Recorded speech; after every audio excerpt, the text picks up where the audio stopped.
ये सदन है, नागपुर का कैंप नहीं है।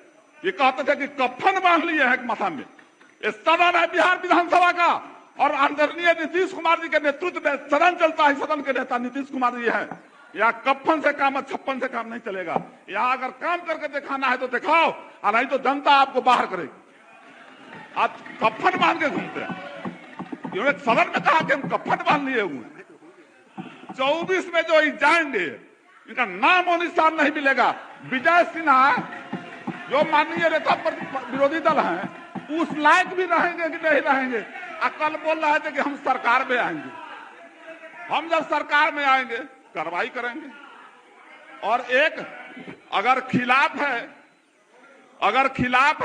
होने तो जान थोड़े ही है। अगर खिलाफ है होने तो जान थोड़े ही है। ये धुआं है, कोई आसमान थोड़े ही है। सभी का खून शामिल है यहाँ की मिट्टी में। सभी का खून शामिल है यहाँ की मिट्टी में। किसी के बाप का हिंदुस्तान थोड़े ही है। जय हिंद जय भारत। जब 2014 में आदरणीय नरेंद्र मोदी जी प्रधानमंत्री बने, मुजफ्फरपुर में जाके कहे बिहार को कितना दे दूं, 50 लाख करोड़ दे दूं, 50 करोड़ दे दूं, 70 करोड़ दे दूं। अरे लो 1.25 लाख करोड़ दिया। कहां गया उस 1.25 लाख करोड़? बोलने के लिए तो बोल देते हैं, बोलने के लिए तो बयान बहादुर तो ही है आप लोग। काम नहीं होगा आपसे। और देश की जनता ये जान गई है कि भारतीय जनता पार्टी 24 में कहा गया है अध्यक्ष महोदय कि अमकी के गाँव ना बहुड़ियों नहीं आना।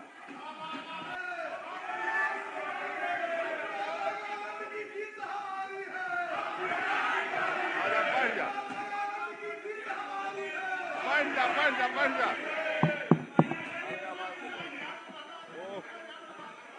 मुन्ना यादव जी, माननीय सदस्य, दीपक जब बुझने को होता है तो बहुत भभकता है, इसलिए ठीक से बोलिएगा। अध्यक्ष महोदय, अरे आप तो चुप हो जाइए। उनको कह रहे हैं कि ठीक से बोलिएगा। मैं राघवेंद्र बाबू मुन्ना जी को कहा कि ठीक से बोलिएगा, ज्यादा भभक कर मत बोलिएगा। आप बैठिए, पुराना साथी है, बैठिए ना। अध्यक्ष महोदय, बोलिए। आज सरकार के द्वारा जो बजट पेश कर दिया गया है, उसके पक्ष में बोलने के लिए खड़ा हुआ हूं। चौधरी जी, मैं देख रहा हूं अभी कि पिछले वित्तीय वर्ष से लगभग 24,000 करोड़ बजट का आंकड़ा बढ़ाया गया है। भूत जाना है उसको। और वो आंकड़ा 2,61,885.40 करोड़ किया गया, जो गांव, गरीब और तमाम बिहार के लोगों के सर्वांगीण विकास के लिए किया गया है। इसके लिए मैं माननीय मुख्यमंत्री जी, माननीय उप मुख्यमंत्री जी और माननीय वित्त मंत्री जी को बधाई देता हूं। अध्यक्ष महोदय, आप चुप रहो। अध्यक्ष महोदय, हम लोग गांव में पले, गांव में जन्म हुआ हम लोगों का, सरकारी विद्यालयों में पढ़े थे। बोरा चट्टी लेकर के जाते थे, स्कूलों में बैठ करके पढ़ते थे। हम लोग सरकारी विद्यालयों में शिक्षा ग्रहण किए।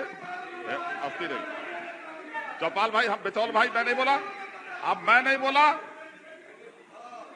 माननीय सदस्य, पुरानी कहावत अध्यक्ष महोदय, माननीय सदस्य, अध्यक्ष महोदय, माननीय सदस्य, अध्यक्ष महोदय, टोका टोकी ना करें। माननीय सदस्य को बोलने दें। आप स्थान ग्रहण करें, टोका टोकी ना करें, सुने बात को। माननीय सदस्य कुछ कह रहे हैं तो उनके बात को भी सुना जाए। बैठिए ना, बैठिए। अध्यक्ष महोदय, भी बात को तो सुना गया, बहुत अच्छा से सुना गया, बहुत अच्छा तरह से। अध्यक्ष महोदय, बात को सुना गया, आप स्थान ग्रहण करें। अध्यक्ष महोदय, एक पुरानी कहावत है कि चोरनी हुई है तो गलगर हुई है।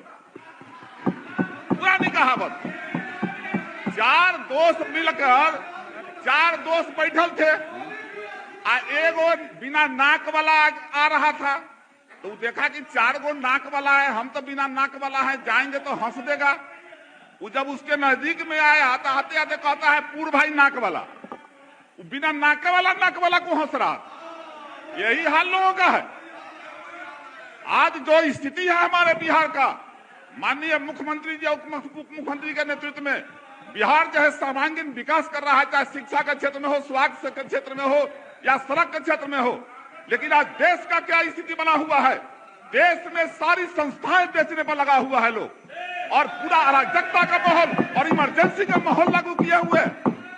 और बोलते हैं लोग, बोलते हैं कि हाँ यशस्वी प्रधानमंत्री। अरे जो बिहार करता है वो देश मानता है, पहले बिहार से शुरू होता है, उसको देश मानता है। हमको गर्व है अपने मुख्यमंत्री और उप मुख्यमंत्री पर। और बात करते हैं ये लोग, कहा गया है अध्यक्ष महोदय, आप बोलिए। वाजपेयी जी के बारे में भी लोग बोलते हैं।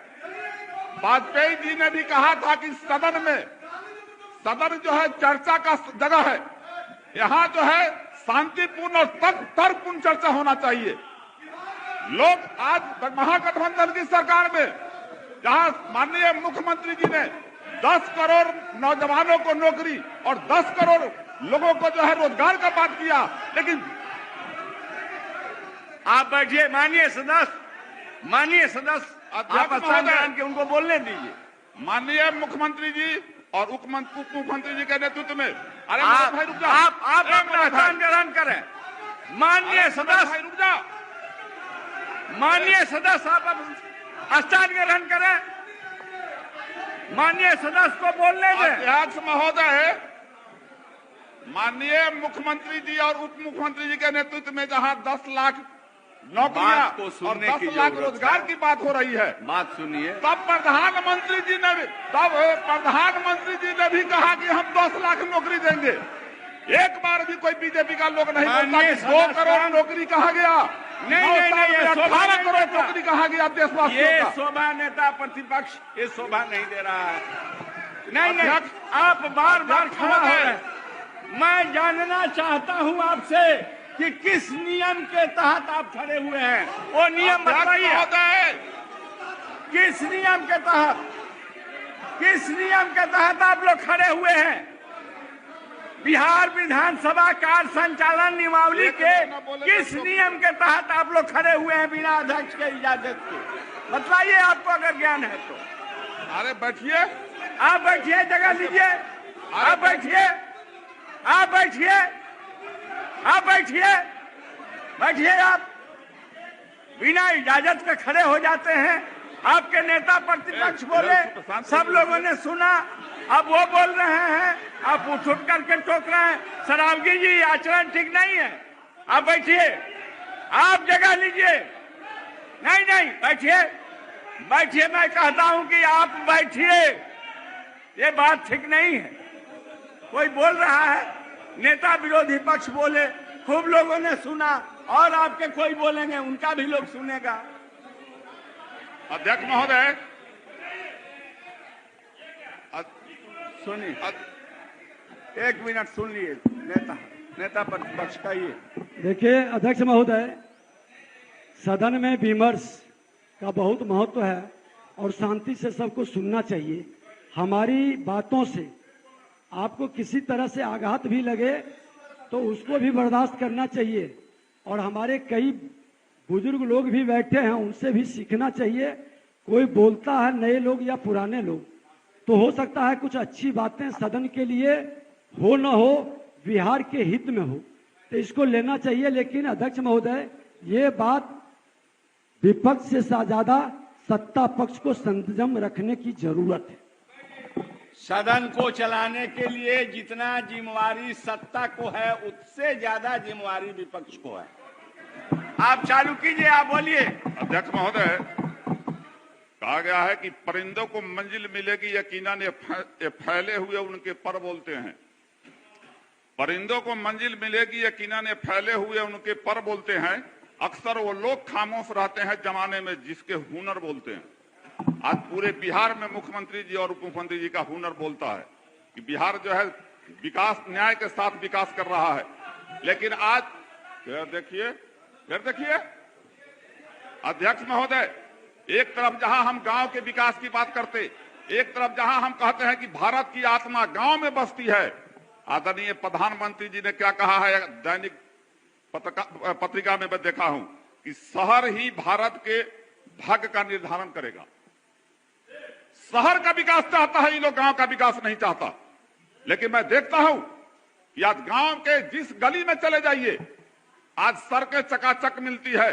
शहर का जैसा स्थिति आज माननीय मुख्यमंत्री जी के नेतृत्व में गांव में दिखाई देता है।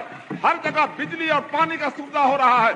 यहां तक कि कूड़ा जो जमा करती थी हमारी मां बहन जाकर के, जिसको कहते थे कि हम राख का ढेर लगता था, उसको भी उठाने का व्यवस्था किया गया है और स्वच्छ गांव का निर्माण किया जा रहा है। लोग बोलते हैं शहर की बात करते हैं ये लोग, लगता है कि गांव से इनका कोई नाता रिश्ता नहीं है और केवल शहर से मतलब रखते हैं। आज जो स्थिति है शिक्षा का, हमको लगता है कि बजट में 40 करोड़ से ऊपर जो है शिक्षा पर खर्चा हो रहा है। पहले जो है क्या स्थिति था, आज हर जगह जो है हर पंचायत में उच्च विद्यालय खुल गया, अधिकतर पंचायत में 10+2 का विद्यालय बन गया, ताकि गांव में गरीब की महिलाएं और गरीब का बेटा भी उच्च शिक्षा प्राप्त कर सके। और उसके लिए आगे जो महाशिक्षा की थोड़ा कमी है, शिक्षा का बहाली भी हो रहा है, उसको भी पूरा किया जाएगा। सड़क की स्थिति सुधर गई। स्वास्थ्य के क्षेत्र में पहले क्या स्थिति था, अश्विनी बाबू जब मंत्री थे भारत सरकार में और जब मुजफ्फरपुर मेडिकल कॉलेज में गए थे तो उन्होंने कहा था कि इस मेडिकल कॉलेज में जो आएगा अच्छा आदमी भी बीमार हो जाएगा। उस समय कौन था मंत्री वहां बिहार का? और आज जाकर के देखिए शिक्षा स्वास्थ्य विभाग में सारे जगह व्यवस्थित ढंग से सारा चीज हो गया। उसके बाद दवाइयां, सारी दवाइयां उपलब्ध करा दी गई है और डॉक्टर लोग भी अब जवाबदेह हो गए हैं कि अगर हम काम नहीं करेंगे तो हम पर कार्रवाई होगी। आज गरीबों का कल्याण हो रहा है हर जगह, चाहे वो स्वास्थ्य के क्षेत्र में हो, शिक्षा के क्षेत्र में हो।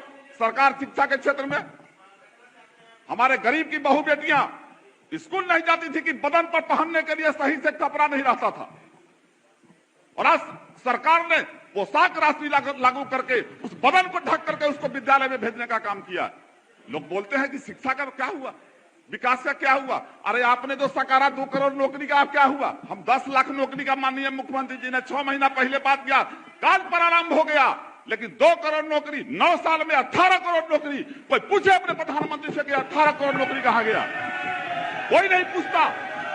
शांति शांति जुमला है। आज देश बेच रहे हो। अडानी कभी अरबों के लेके भाग जाता, कभी नीरव मोदी लेके भाग जाता, कभी कोई लेके भाग जाता। और इस दुर्भाग्य की बात है कि एक रेलवे स्टेशन पर पहले हम लोग जाते थे अध्यक्ष महोदय, 1 रुपया में प्लेटफॉर्म टिकट मिलता था, सभी साथी जानते हैं। और आज 50 रुपया में रेल का टिकट केवल प्लेटफॉर्म टिकट मिलता है, उसके बाद भी रेल को बेच दिया गया। ये बेचने के कगार पर किए हुए हैं लोग। 4 आदमी इस देश में, 2 बेचने वाला और 2 खरीदने वाला। माननीय प्रधानमंत्री जी और माननीय गृह मंत्री जी इस देश को बेचने वाले हैं और खरीदने वाला वही अडानी और अंबानी है। इसके अलावा कोई नहीं। पूरा देश को गिरवी रखना चाहता है ये लोग। मैं अध्यक्ष महोदय, अरे फिर रुक जाइए, देखिए, अब बैठिए देखिए माननीय सदस्य अध्यक्ष महोदय, बैठिए। महिला सशक्तिकरण की बात होती है। मैं कहना चाहता हूं सदन को,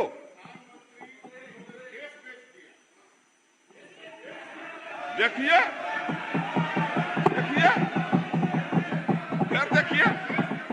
अध्यक्ष महोदय, महिला सशक्तिकरण की बात, मिर्चाई लग गया। तो माननीय सदस्य, उनके भाव को आप समझिए, भावना को ना समझिए। मैं देख लूंगा और उसको प्रोसीडिंग से मैं निकलवा दूंगा। अध्यक्ष महोदय, हो गया, मैं निकलवा दूंगा। अध्यक्ष महोदय, महिला वो प्रोसीडिंग से निकाल दीजिए। मैंने कहा कि निकाल दीजिए, मैंने कह दिया कि उसको प्रोसीडिंग से निकालिए। अध्यक्ष महोदय, अब ये हो तो गया। अध्यक्ष महोदय, माननीय सदस्य मुन्ना जी, अध्यक्ष महोदय, अपना भाषण जारी रखें। महिला सशक्तिकरण के क्षेत्र में हमारी सरकार जो काम कर रही है, अब आप बैठिए, निकाल दिया गया। बैठिए अध्यक्ष महोदय, बैठिए। पंचायती राज व्यवस्था में भी महिला सशक्तिकरण की तरह काम किया गया है। 50% महिलाओं को आरक्षण दिया गया ताकि गांव में गोबर ठोकने वाली महिला भी जाकर के पंचायत ब्लॉक में जाकर के बैठे और बात करे। और जैसा कि मुख्यमंत्री जी ने भी कहा है कि अब गांव की महिलाएं भी अंग्रेजी में भी बोलती है। पहले हमारी माँ बहन घूंघट निकाल करके बाहर निकलती, घूंघट डाल के निकलती थी, आज वो भी कहीं खड़ा होकर किसी से बात करने के तैयार होती है। ये हमारी सरकार की उपलब्धि है जिसने 50% आरक्षण दिया। अध्यक्ष महोदय, सरकारी नौकरियों में भी 35% महिलाओं को आरक्षण दिया गया। और आज देख लीजिए, कहीं भी किसी भी थाना में जाकर के देखिए तो आज महिलाएं जो है पुरुष से कहीं कम हथियार लेके खड़ा नहीं रहती है। आज भी कहीं कहीं तो थाना अच्छा से चलाती है। तो ये महिला सशक्तिकरण है जो माननीय मुख्यमंत्री जी ने कहा है। और महिलाओं के विकास के लिए अनुसूचित जाति, अनुसूचित जनजाति, पिछड़ा अति पिछड़ा के लिए मुख्यमंत्री उद्यमी योजना लागू किए। आज उसका नतीजा है कि गरीब का बेटा भी उद्यमी योजना में फॉर्म भर के पढ़ लिख करके 10 लाख रुपया जो है सरकार के द्वारा दिया जाता है। जो 5 लाख रुपया, और 5 लाख रुपया उसका माफ हो जाता और 5 लाख रुपया अनुसूचित जाति को अपना 5 लाख देना पड़ता और पिछड़ा वर्ग के लोगों को उसका 1% ब्याज लगता। इससे ज्यादा क्या सुविधा होगी? सरकार अपने बलबूते, सीमित संसाधन में और अपने बलबूते जो है सरकार बिहार को आगे बढ़ा रही है। लेकिन केंद्र की सरकार जो कहते हैं 42% जो है मेरा जो केंद्रांश जो बचा हुआ है वो भी देना नहीं चाहती है। जब 2014 में आदरणीय नरेंद्र मोदी जी प्रधानमंत्री बने, मुजफ्फरपुर में जाके कहे बिहार को कितना दे दूं, 50 लाख करोड़ दे दूं, 50 करोड़ दे दूं, 70 करोड़ दे दूं। अरे लो 1.25 लाख करोड़ दिया, कहां गया उस 1.25 लाख करोड़? बोलने के लिए तो बोल देते हैं, बोलने के लिए तो बयान बहादुर तो ही है आप लोग, काम नहीं होगा आपसे। और देश की जनता ये जान गई है कि भारतीय जनता पार्टी 24 में कहा गया है अध्यक्ष महोदय कि अमकी के गौना बहुड़ियों नहीं आना। 24 में जो जाएंगे इनका नाम और निशान नहीं मिलेगा। विजय सिन्हा जो माननीय नेता विरोधी दल हैं उस लायक भी रहेंगे कि नहीं रहेंगे? कल बोल रहे थे कि हम सरकार में आएंगे, हम जब सरकार में आएंगे कार्रवाई करेंगे। और एक संस्कार की बात कर रहे थे। ये सदन है, नागपुर का कैंप नहीं है। ये कहते थे कि कफन बांध लिए हैं माथा में। ये सदन है बिहार विधानसभा का और आदरणीय नीतीश कुमार जी के नेतृत्व में सदन चलता है। सदन के नेता नीतीश कुमार जी हैं। यहाँ कफन से काम, छप्पन से काम नहीं चलेगा। यहाँ अगर काम करके दिखाना है तो दिखाओ, और नहीं तो जनता आपको बाहर करेगी। आप कफन बांध के घूमते हैं। इन्होंने सदन में कहा कि हम कफन बांध लिए हुए हैं। अध्यक्ष महोदय, कोरोना महामारी एक तो पूरे देश में सबसे ज्यादा मजदूर भाई हमारे सब जगह फैले रहते हैं। कोरोना महामारी से पूरा विश्व जो है 3 साल तक कोरोना महामारी झेला। और उस परिस्थिति में भी अपना जो साधन था उस साधन से जो सरकार ने व्यवस्था किया, हर जोन का डिवाइडेशन किया, एक ग्रीन जोन, एक रेड जोन, और जो जिस स्थिति का था वैसे जगह रख करके उसका समुचित व्यवस्था करवाया, समुचित रख रखाव और इलाज करवाया। और यहाँ तक कोरोना से जो मरे उनके परिजन को सहायता राशि भी दिया। मैं इसके लिए मैं तमाम कोरोना पीड़ित परिवार के लोगों की तरफ से माननीय मुख्यमंत्री जी को बधाई देता हूं। अध्यक्ष महोदय, माननीय सदस्य, आपका 15 मिनट खत्म हो गया। नहीं, हमारा 4 मिनट तक खा गया है लोग। अध्यक्ष महोदय, अन्य माननीय सदस्यों को भी बोलना है। शराबबंदी कानून हम सब लोग क्रिया खाए थे। आप बैठिए, सभी लोग कसम खाए थे। सदस्य आप बैठिए, हाँ बैठिए। शराबबंदी कानून अगर लागू हुआ है, आज जाकर देखिए समाज में शांति है। कौन सदस्य कहता है? अगर हम लोग जाते थे क्षेत्र में तो डर लगता था कि कहां कौन पी करके अनाप शनाप बोल देगा। आज किसी की हैसियत नहीं है कि कोई रोड पर पी करके डगमगाता हुआ दिखाई दे। राइट। अध्यक्ष महोदय, अपराध नियंत्रण के क्षेत्र में भी सरकार ने जो 112 नंबर जो करवाया है, 15 से 20 मिनट में गांव के किसी भी कोना में वो गाड़ी पहुंचता है वहां। और उसके लिए भी सरकार ने 10,459 नवनियुक्त पुलिसकर्मियों की बहाली भी की है और आगे भी करने की तैयारी है। कृषि के क्षेत्र में भी सर्वांगीण विकास किया गया है। अध्यक्ष महोदय, जल जीवन हरियाली योजना, अध्यक्ष महोदय, अब उनका जल जीवन हरियाली योजना के तहत भी सरकार ने सराहनीय कार्य किया है। नेता एक दिए हुए हैं, नेता चीज मैं और प्रतिपक्ष बताना कौन आदमी चाहता हूं बोलेंगे? अध्यक्ष महोदय, मुख्यमंत्री आवास जीर्णोद्धार योजना के तहत जिस गरीब का घर अधूरा है, जिस गरीब का घर पहले जो बना जो जर्जर है, आज सरकार उसको भी 50,000 रुपए दे रही है, ताकि गरीब की ये सरकार गरीब की बात करती। अल्पसंख्यक समाज के लिए भी सरकार ने 635.90 करोड़ रुपया का अलॉटमेंट किया है। सारे कब्रिस्तान घेराबंदी हो रहे हैं, सारे मदरसे जो सरकारी है उसमें बहालियां हो रही है। अध्यक्ष महोदय, लास्ट में मैं यही कहूंगा, देखो राहत इंदौरी साहब का शेर हमको याद आ गया, तुम लिख दिए। कहिए कहिए कहिए कहिए कहिए। अगर खिलाफ है होने दो जान थोड़े ही है। अगर खिलाफ है होने दो जान थोड़े ही है। ये धुआं है कोई आसमान थोड़े ही है। सभी का खून शामिल है यहाँ की मिट्टी में, सभी का खून शामिल है यहाँ की मिट्टी में। किसी के बाप का हिंदुस्तान थोड़े ही है। जय हिंद, जय भारत। माननीय श्री राजेश कुमार जी अपना पक्ष रखें। आपका